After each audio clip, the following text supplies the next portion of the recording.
How young were you when you joined the army or the station that you were at?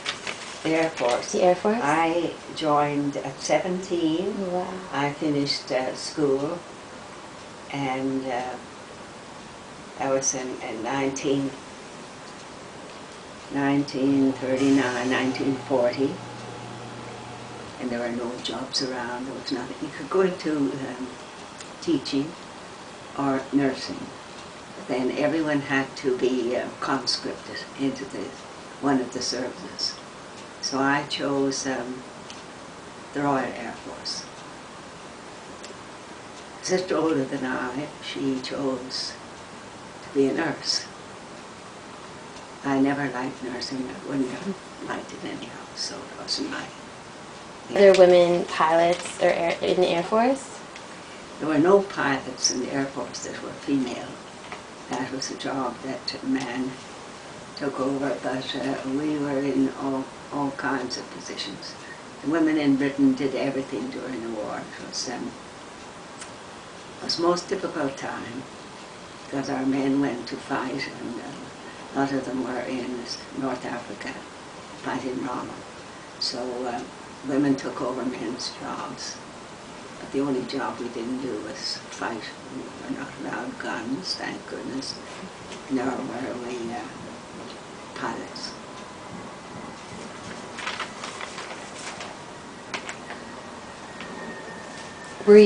So you weren't forced to go to the war?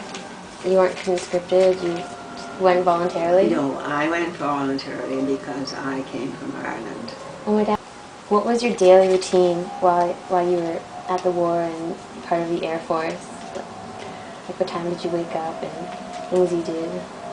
Well, there was reveille in the morning at 6 o'clock. Oh my gosh. When you heard a bugle go, and you knew you had to get up in the morning, and we had a bit of a jig about get up in the morning.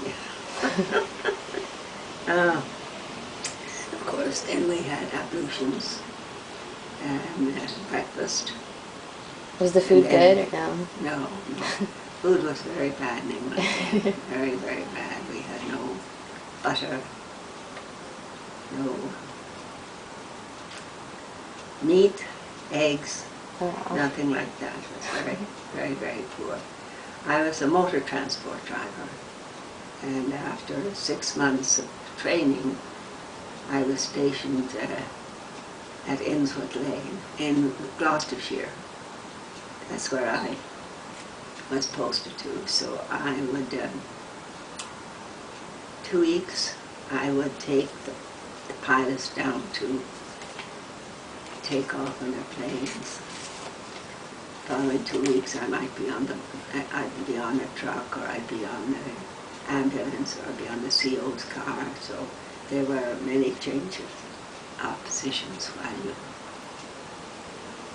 Did you see a lot of casualties while you were transporting pilots and the Army? Yeah. Yes. How did you deal with that, seeing the people and the casualties? Well, the first casualty I had was we were waiting for the planes to return from a bombing raid in Germany. So we knew that one was in trouble that could let us know that he had been shot, and he was coming in to land on our station slowly. And as he came towards our camp, he hit the high wires and exploded. That was my first introduction to death, and it was very frightening. And you were 17 when you saw that? Yes, we were all out on the tarmac waiting for the plane to arrive. All the fire engines and ambulances, we were all out waiting. And of course we were, well, I think we all kind of lost our reason, became kind of mad when it happened. So close to home. And what a terrible death for them. But